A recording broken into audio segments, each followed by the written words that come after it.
Here we are teaching 3 of business therapy for the Kansas City Realty team. And today's topic is worthiness. And I really love this conversation. And I love the way that this is all flowing together for you guys. And let's kind of start with a recap, right? We started with the energy game, right? What is the energy game? The energy game is what we put out, we get back, right? Universal law. What creates our identity, or what creates our energy, our Wi-Fi signal, right? Our identity, our thoughts, feelings, and actions. So we've dove into identity, really crafting intentionally who we are, who we want to be, how we want to show up in the world, right? We know what the rules of the game are at this point in time. And now the way the rest of the program unfolds is we're going to start talking about like what refuting evidence do we have? What objections or resistance do we have around fully implementing that identity and fully going all in on the energy game? And for a lot of us, it is our worthiness stuff. But here's the deal with high achievers. We don't actually walk around saying, I am not worthy. I mean, again, some people do. Some of you may very much have that feeling of an I'm not good enough feeling. But worthiness also shows up as, I don't have enough time to do that. I don't have time to invest more time or energy into the business, right? I don't have time to do this thing, right? I don't know enough, right? Like I'm just not experienced. I haven't been doing this for very long. Things like I don't have enough experience. I don't have a big enough sphere or a big enough ecosystem. I don't know the right people, or I'm not ready. And so what this usually means is I think that I have to earn it, or there is something inherently that I don't have or I don't know. And so therefore I can't build the life that I want, have the business that I want, attract the clients that I want. And so what I want you to take away from this particular lesson is not convincing you that you're worthy. It's helping you remember that worthiness is not up for discussion. Okay. It's simply not up for discussion. But I will tell you this, is that worthiness is the foundation under the fact that energy creates our outcome, lesson 1, teaching 1, and teaching 2, identity creates behavior and behavior creates results. So if I'm the creator of my reality and I want to build a life that I love, I have to love myself.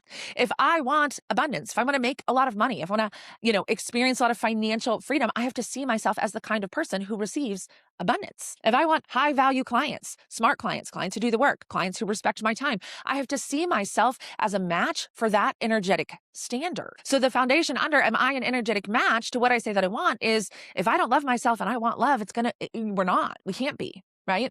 And I'm going to be very honest with you. I tried to skip this part of the journey because as a high achiever, as somebody who generally speaking got shit done, I didn't think that I had a worthiness problem because again, it wasn't an inherent, I'm not good enough. Like that wasn't necessarily the thought that I was thinking, but it was the undercurrent, right? It was what was running a lot of my decisions. I didn't think I had a self-worth issue. I thought I had an external issue. Okay. And I'm being very intentional here because I want you guys to check in on this. Because you're going to be like, well, that's not really my thing. I don't have a self-worth issue. Like I'm really good with that. I just want this whole thing to just be a little easier. Okay. Right. But I want you to think about it. Like it might not show up inherently as a self-worth issue, but it often comes in that, like I said, in all these other ways, the earning, the deserving, the hard work, and some of it's even subconscious at some point. So I really just want you to sit with this as we go through this. So how do we get here, right? Obviously, our worthiness gets wired through programming. Most of this is inherited, absorbed, or modeled. So again, let's talk about to the women in the room. Women especially are taught prioritizing yourself is selfish. As women, we are taught that our value is in how we serve others. As men, your value is in protecting and providing. So we were taught what was valuable. But most of us in some capacity were taught that worthiness is tied to service. And that and again, I don't want to, what's coming through right now is I don't want to discourage service. You guys are a very service-minded group of people. You're a very impact-minded group of people. That's what, Dan and Melissa have really built is a group of business owners who want to do good in the world. And so I'm not saying here that we don't serve, but when the only way that we are justifying our worthiness, our good enoughness, our earningness, our deservingness is through service, we wind up out of balance. Right? We wind up out of harmony, to use an energetic term, right? We cannot be an energetic match to a really big life if all of our, if we're constantly pouring out and serving and serving and serving, and we stop serving ourselves, right? For funsies, because I always do it, I looked up the definition of the word worthy. And I'm reading through like the definitions in general, having or showing the qualities or abilities that merit recognition in a specified way. Right? That's one. A person notable or important in a particular sphere. deserving of a specified thing. And when I think about it, like, says who? According to who? Who gets to decide if you are good enough, if you're suitable?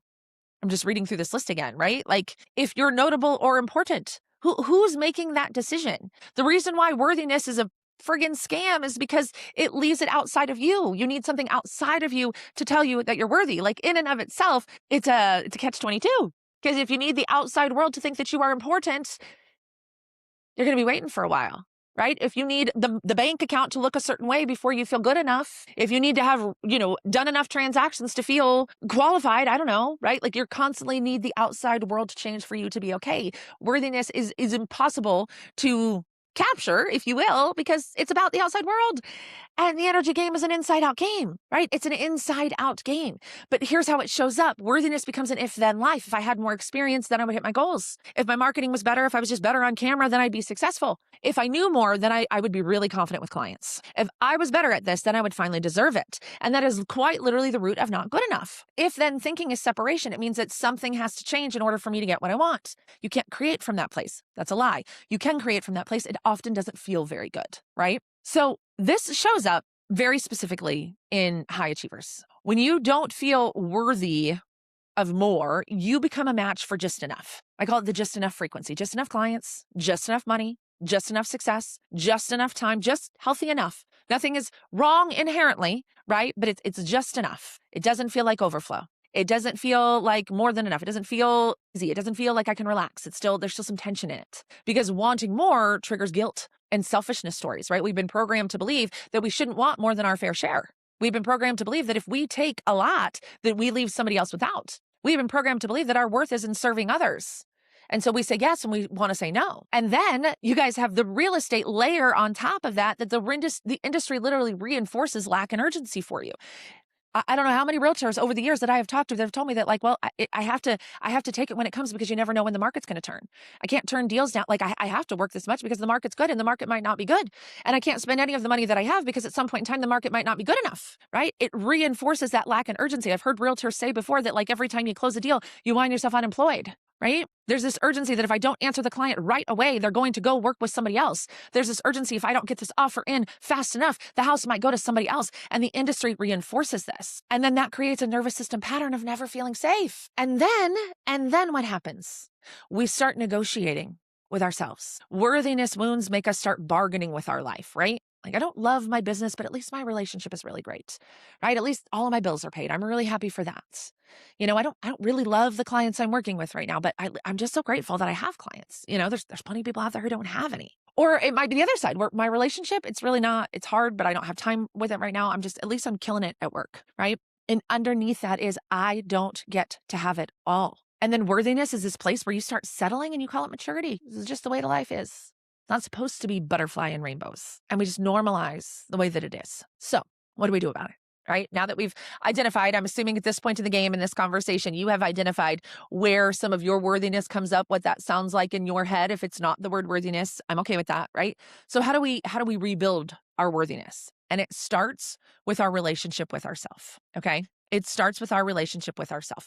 It starts, number one, with self-love. Self-love is the unconditional care and acceptance you give yourself. And this is really important because this feels fluffy. You have got deals to close, phone calls to return, children to herd from one place to another, business, rental properties, LLCs. And you're like, self-love, Ryan, this is where we're going. Yes. Self-love. Actually, it was my partner, Derek, who always said this to me, that, love is a verb, right? Love is a verb. It's not a feeling. It's a verb. And I love that, because when it comes to self-love, like, it's a verb, it's an action. So what are examples of that love? How do you speak to yourself? Do you speak to yourself like someone you love, like someone you respect? Do you speak kindly to yourself, or do you tell yourself you're a dumbass? Do you tell yourself, like, oh, God, I always fuck this up? Right? How do you speak to yourself? Do you speak to yourself kindly? Do you forgive yourself when you make mistakes? Do you beat yourself up? Are you still thinking about a mistake that you made 3 months ago and you're picking it up? And, I used to call it the Rubik's Cube in my brain. I haven't said that in a long time. There's this Rubik's Cube in my brain that I was constantly all the time, right? How you support yourself? Do you consistently put yourself last? Do you give and give and give and give and give until anything left, right? That's not self-love. That's not unconditional care.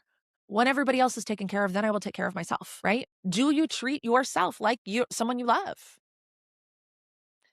most of us, I'm not going to say all of us, but most of us would never talk to another person the way that we talk to ourselves. We would never say the things to other people that we say to and about ourselves. We would, if someone we knew and loved came to us and they were feeling really tired and really burned out and really overwhelmed, we wouldn't tell them to just push through it. Nobody's got time for that shit. We would never say that to someone else in our lives that we love, right? If your inner world is contempt or distrust or frustration or dislike or annoyance, it's really hard to create magic from that place. So we have to start with treating ourselves like someone that we love. And that is going to look different from each of you. Okay. I don't have a checklist here for you. This is something you have to feel into. But how, what I would actually start with, the first thing that's coming through is acceptance. Accepting yourself the way you are. We had this conversation the other day and we were talking about those of you that were unorganized, right? That story of like, I just need to get my shit together. I just need to get organized, right? Instead of just accepting yourself as somebody who runs with 300 unopened, unread emails. Accept this. And acceptance doesn't mean you don't change. Acceptance means stop making it wrong. Yeah. I have 300 unread emails. I would really like to get through that, but that's where I'm at right now. Accept yourself the way you are. That's the first thing that comes to mind for me. But you have to decide what this looks like for you. Making time for you, prioritizing your needs and wants, right? Are really great ways to start. So those are just some prompts to get you thinking about that. But for many of us, if we would just clean up that self-talk, that conversation that we're having all the time, and the way that we are constantly judging ourselves for not being where we want to be and thinking that there's something wrong with us because we don't have what we want, or we don't know as much as somebody else, or we're not as experienced as somebody else. If we just cleaned that up and did nothing else, I'm willing to bet that your energy would change pretty significantly. Okay. And then once we go from self-love, we go into self-trust. Self-trust is knowing that you'll do what you say you will do. And this one is really fucking hard because the person you've let down more than anyone is you. With the I'll start Monday, right? This week, I'm going to hit all the KPIs. I'm going to do all the things. I'm going to do the prospecting. I'm going to do this and I'm going to do this every week. You say you're going to do it and then you don't do it. When school starts, when the kids go back to school, when this happens, when that happens, and then you don't do it. But here's what I need you to know about this. This isn't laziness. It's actually dysregulation. It's overwhelm. It's thought loops, right? But again, if I'm the creator of my reality, I have to trust myself. I have to trust myself to do the things that I say that I'm going to do. So we have to start rebuilding that. And again, this is going to look different from all of you, but a great place to start is small promises. I think the reason why the self-trust thing is an issue, especially for those of us as high achievers, is because we promise perfection. We don't keep small promises. We just always make big promises and we always, break them. So instead of, I'm going to, work out 7 times this week, I'm going to walk twice this week. Like starting small is a great way to build trust. Like think about it. When you meet somebody new, you don't ask them to marry you on the first date, right? Like we have to work up to that. So small promises kept consistently. One of mine is drinking a glass of water before I make my coffee, right? I fill this up and I drink the entire thing when my fabulous Nespresso machine makes my morning coffee, right? Small promise, keeping it consistently, right? But we want to redo everything. We want to change everything all at once. And then when that doesn't work, because the system's already dysregulated and overloaded, we beat ourselves up. So self-trust is not a perfection thing, okay? That's not what we're going for here. It's honesty and then follow through without shame, right? Like I don't fill the water cup every day, but I fill the water cup about 80% of the time. And that is significantly more than it was before, right? But again, we have this perfection thing. It has to be perfect. We have this very linear way of thinking and seeing the world.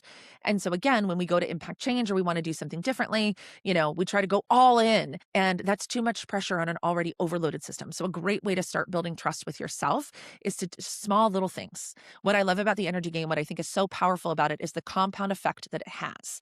I like to think about it as like boiling water, right? When you put a pot of water, on a stove to boil for a very long time, it looks like nothing is happening. And then it's just a few little bubbles, and then faster and faster and faster and faster, all of a sudden, and now the water is boiling over the pot. That's the energy game. That's how this works. But again, when we're trying to change the outside world first before we change ourselves, we need change to happen fast. We get frustrated when the water isn't boiling. We think maybe the burner isn't on or it isn't working. Maybe you did it wrong. That's my favorite, right? The compound effect of this is really, really exciting, but you need to start building the relationship with yourself, because remember, if you're the asset, you're the creator, you have to trust yourself to create what you say you're going to create. And if you have a habit of breaking promises to yourself, that's going to be challenging. Okay. And then the last part of this is self respect. Self respect is the energetic standard you hold for how you treat yourself and how you allow others to treat you. And it's so interesting to me because when I started this journey, I would have told you that there's never in a million years would I tolerate disrespect because I didn't tolerate disrespect in my personal life. But I tolerated a fuck ton of disrespect in my professional life because I just thought that was what was required. So bringing this to real estate, when you say, I'm not taking calls after 6, and then you take the call at 7:30, you're not holding your energetic standards. It's a lack of respect for the boundary that you set for yourself, right? You say tonight is family time, but then somebody wants to go see a property and you say yes anyway. And then what you do is you say, this is just how business works. If I don't go show them the property, right? It's misalignment, but it's actually not true. I was actually coaching a private client on this the other day. Like, there's not really that many real estate emergencies. I'm not saying they don't exist. I do know there's a lot of urgency in your business, and there are some things that you do need to get ahead of. I'm not saying they never exist. I'm saying they don't exist as often as we treat them as they exist, in my experience. Okay? So self-respect is what is the energetic standard you hold for how you treat yourself? Are you okay with saying yes when you want to say no? Is that respectful? Right? Allowing somebody else to be rude and unkind to you without setting a standard or a boundary, do you allow people to treat you that way? Because again, if I'm the creator of my reality and I continue to let people disrespect me, what does that say underneath it? This is why this is a worthiness issue. I think that, self-respect's just part of the gig, or disrespect is just part of the gig, right?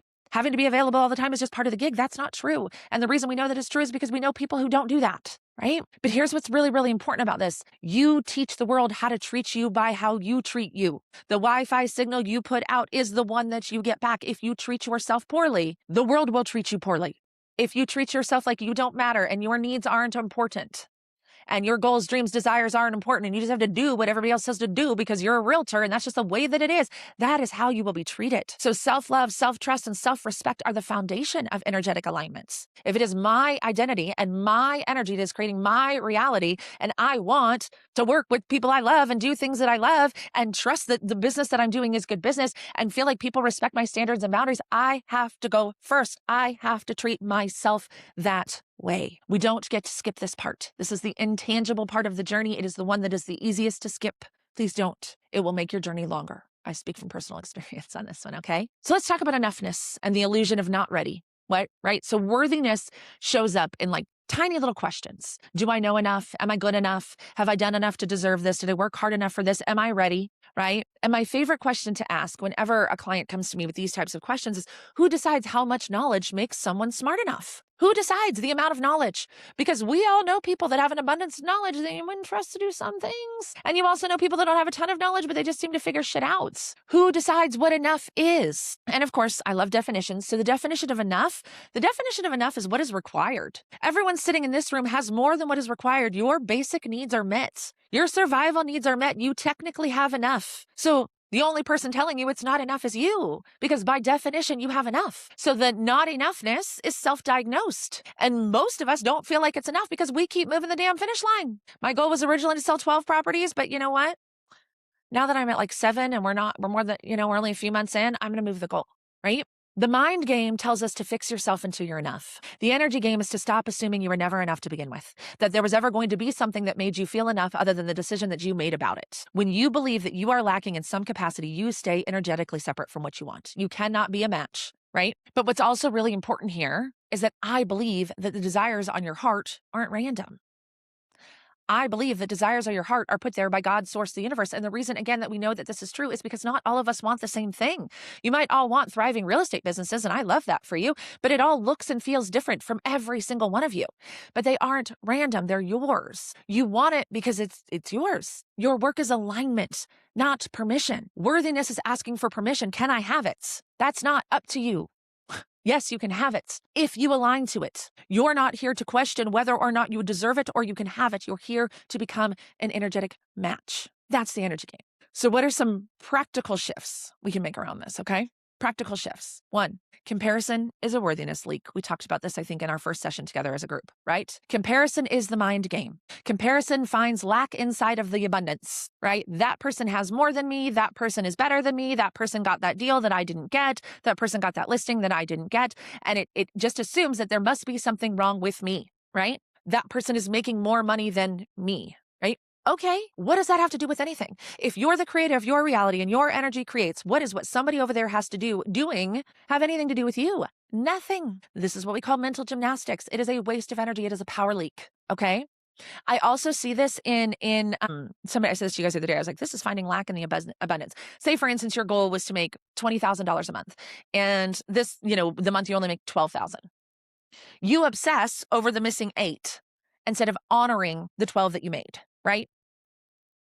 You close a deal and then you immediately panic about the next. That's what I call finding lack in the abundance. Goes hand in hand with comparison, right? Comparison is a worthiness leak. Finding lack in the abundance, worthiness leak. So some homework for you around this, okay? And this is going to tie into kind of the wheel of life exercise. I love that I brought that in, is when you go back through that wheel of life exercise and you look at all of those areas, where do you think you don't have what you want because of you? And I don't mean because of you, because of the energetics, because it is because of you, but where is it because you think you're not good enough, you don't know enough, you're not experienced enough, you don't have the time to figure out that thing to do that, right? Like my money's not a 10 because I don't have enough of it, or I don't know anything about it, or I make it and then I spend it, right? Like I must be bad with money. But start looking as to where is a story about you're not knowing enough and not being good enough. And that's the reason why you can't have it.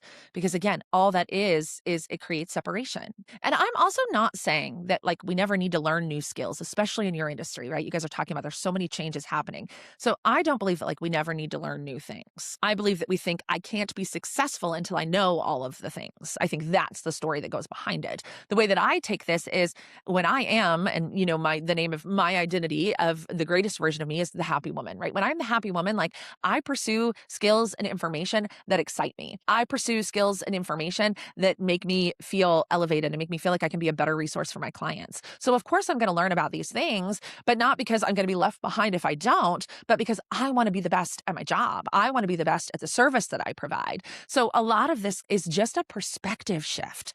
There's not a lot that has to change externally in worthiness, right? This is going to be more internal than anything else. And like I said, the reason why I think this part of this can be really challenging for a lot of people is the stories have run for so long that they're subconscious, which is why I said at the very beginning of this, we have a lot of resistance to this as high achievers because we think we don't have a self-worth issue. But like I said, anytime you're saying yes, when you want to say no, that is a self-worth issue, right? Anytime you're telling yourself that the reason why that person didn't choose you as their agent is because you're not experienced enough, that is a self-worth issue, right? Anytime you tell yourself that you are going to, actually prospect and do the things you're going to do every single day and you don't do it, you're breaking self-trust, right? This is why I talk so much about you are the asset. You are the asset. You guys understand this as realtors, right? You are the asset. If you are the asset, you have to take care of the asset. And when you take care, that's beautiful about this though, is when you are the asset and you take care of the asset, what happens to the asset? The asset appreciates, right? I understand that I am asking you to think very differently than maybe you've thought your entire life. Maybe somebody has been telling you your whole life that you're not good enough, not smart enough, never going to amount to anything. Maybe that somebody is you. And I just encourage you to take some time to become cognizant of that story, to become aware of that story. But that's why the identity work, this layers, when I originally taught business therapy, I taught energy game, worthiness, identity. And then the more I started doing identity work, I was like, oh, that needs to happen the other way. Energy game, identity, worthiness. But honestly, I think they are all three of really equal importance, right? Understanding the energy game, really crafting that identity, and then starting to see what are all these limiting beliefs that I have. And almost all of them are rooted in a not enough story. And so in teaching you this particular lesson is that anytime the story is that I'm not enough, that is simply false. When you play the energy game, that is not false. You are whole, you are worthy, you are complete, you are amazing because you are here. Again, religion aside, like I believe we're all children of God. Like we're all made of the same stardust. The law of divine oneness, right? It's one of my favorite universal laws. Everything is one. We are all one. We're all made of the same stuff. If you're made of the same stuff that I'm made of, how are you more worthy, than me? But we think that, and that's why comparison really gets us, and especially in your industry, right? Comparing ourselves to other people, comparing ourselves to where we used to be, right? It constantly puts this separation between us. When we bring all of that energy back to ourselves, all of that love back to ourselves, all of that appreciation back to ourselves, and we start really taking care of ourselves, again, our frequency shifts. And then what we're available for shows up differently. So this part of the work is important. This is part of the work that I believe we will probably do for the rest of our lives, because the outside world is going to constantly tell us that we're not worthy.